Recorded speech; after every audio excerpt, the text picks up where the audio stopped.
Hey guys, welcome to the YouTube channel for the Renaissance English History Podcast.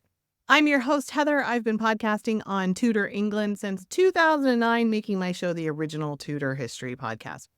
So here's a question for you. Do you ever wonder what happened to the children of Mary Tudor and Charles Brandon after they got married and had children?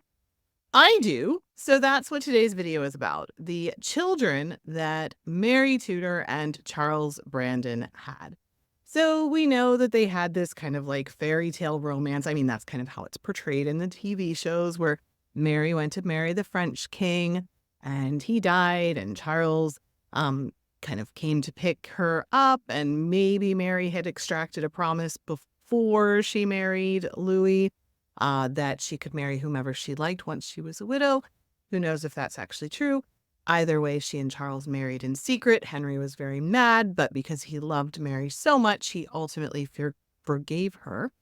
And then they had a little fairy tale romance, right? That's kind of how we remember that story. And then we jump ahead like 15 years, and Charles is marrying Catherine Willoughby, his ward, who's like 35 years younger than him. And we have that whole side of the story, right? But what was happening in the meantime there where Mary Tudor and Charles Brandon were married, and what happened to their children? So let's pick up from their story from the time they got married and came back to England, and we will especially focus on their children, Francis and Eleanor. So Charles and Mary came back to England on May the 2nd, 1515. It was less than a year after Mary had left. Henry VIII welcomed them back, but of course it came at a cost. Mary had to repay the expenses of her previous wedding to Louis XII of France, and Charles had to give up his wardship of Elizabeth Grey. They had an English wedding ceremony on May 13th, 1515 at the Church of Observant Friars in Greenwich, and Henry used the occasion to hold a tournament. Because why not, right? What's a good royal wedding without a tournament, without some jousting? After the wedding, Mary finally got to live the life that she had always wanted. They moved into Suffolk House in London and Westhorpe Hall in East Anglia. And they set about making these places their own, and Mary even called for Charles' daughters from his previous marriage, to join them because Charles had other children. In the autumn of 1515, Mary returned to court, spending some time with her sister-in-law, Catherine of Aragon. Both women were pregnant. Catherine, of course, desperately needed a son. Unfortunately, she gave birth to a daughter, Mary Tudor, in February 1516. Meanwhile, Mary Tudor gave birth to a son in March of 1516 and named him Henry. Around this time, the third sister, Margaret, who had married into Scotland, she came back to England too, bringing all kinds of family drama back with her. Margaret's marriage was falling apart, Scotland was in turmoil, and she didn't have custody of her son James V. Sadly, this visit was the last time the sisters saw each other. In 1517, Mary and Catherine were both pregnant again. Catherine had a miscarriage, but Mary gave birth to a daughter, Frances, who was born on July the 16th. Frances would go on to become one of the key figures in this story. Mary went on to have two more children, Eleanor in 1519, and then another son named Henry in 1523. So he was named Henry because, very tragically, the original eldest son, Henry, died in 1522, which, of course, would have been a devastating blow. In 1520, Mary returned to her roots, playing the role of an English princess at court. She enjoyed a visit from Charles V, Holy Roman Emperor, and she also took part in the Field of Cloth of Gold, which was the elaborate meeting between Henry VIII and Francis in France, off the Pale of Calais. The 1520s brought their share of challenges. Charles took a mistress and had an illegitimate child around 1521. The family's finances were always super tight due to their debts to her brother Henry to pay back the secret wedding and everything like that. In 1523, Charles led a military campaign in France, which ended disastrously, which led to a brief retirement for him. It apparently wasn't any fault of his own, but it was a disaster and he had to step back. By 1525, things were looking up again when their son Henry was named the Earl of Lincoln. Around this time is when Anne Boleyn entered the picture. So she had served Mary Tudor in France and now caught the eye of Henry VIII, leading to the tumultuous events that would eventually lead to the Reformation and change the course of English history. Let's take a quick break here just to remind you about Tudorcon Online. It's happening in 3 months. It will be happening September 20th to 22nd. And while the in-person tickets are sold out, you can still come via the magic of the internet with the streaming ticket. So go to englandcast.com/TudorCon Online to learn more about the streaming ticket and reserve your spot. And because we're still so early, I have a discount code for all those who sign up early. The code is early online. If you enter that code when you sign up, you'll save $10 off of your ticket.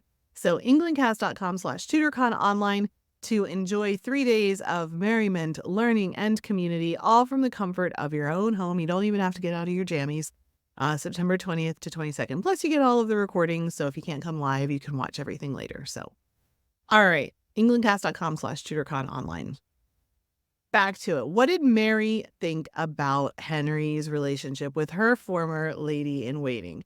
Mary was horrified by her brother's pursuit of Anne Boleyn and his decision to divorce Catherine. She expressed her displeasure by withdrawing from court. Despite her strained relationship with her brother over Anne, Henry always gave her a pass, possibly because she was his most beloved sister. They were very, very close. They'd always been close. In 1528, Mary and Charles took in Catherine Willoughby as a ward, planning to marry her to their son Henry when they were both of age. Sadly, Mary's health began to decline in the early 1530s, and she passed away on June 25th, 1533. She was 37 years old, and interestingly, that was also the age that her mother, Elizabeth of York, was when she passed away. And this was just as Henry VIII's reign was entering a period of dramatic change. So June 1533 is after Anne Boleyn has been crowned. It's the summer when Anne is pregnant with Elizabeth. There's a lot happening around the Reformation, around the dissolution of the monastery, starting all of that. And that is when Mary Tudor passed away. So she had these 2 daughters who survived, who played Frances especially played quite a pivotal role in English history. And we'll have to do a full episode just on her. She was born July 1517. She married Henry Grey, the Marquess of Dorset, in 1533, and they had 3 daughters who survived into adulthood. There was Jane, Catherine, and Mary. Frances's daughter, Jane Grey, famously became the 90s queen in 1553. Despite the brief reign, Frances's influence remained significant. After Jane's tragic execution, Frances worked tirelessly to secure her family's position. She remarried an Adrian Strokes, who was her master of the horse, in a strategic move to avoid political entanglements and ensure stability for her remaining children. They had 3 more children who sadly died young. And then Frances passed away on November 20th, 1559, and was remembered for her resilience and her determination to protect her family's legacy.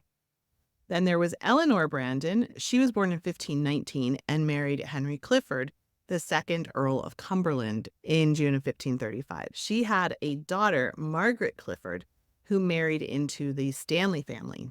Eleanor's life was quieter compared to her sister, but she still played a part at court. But she did pass away in 1547, so she passed away earlier. And the youngest son, Henry, Earl of Lincoln, also passed away in 1534. And that's kind of how Charles Brandon was able to marry Catherine Willoughby, too, because Henry had passed away. So Charles Brandon and Mary Tudor's children, especially Frances and Eleanor, lived through some of the most tumultuous times in English history. Their lives were a mix of court intrigue and personal tragedy and moments of significant influence. I hope you enjoyed diving into this with me a little bit. Let me know what you thought in the comments. Of all of these people, who would you like to see a complete podcast episode on? I would love to know. All right. Thank you so much for being with me today. Don't forget to drink your water. It's really hot out there. And I appreciate your time. I appreciate you listening. And I will be back again very soon. Bye-bye.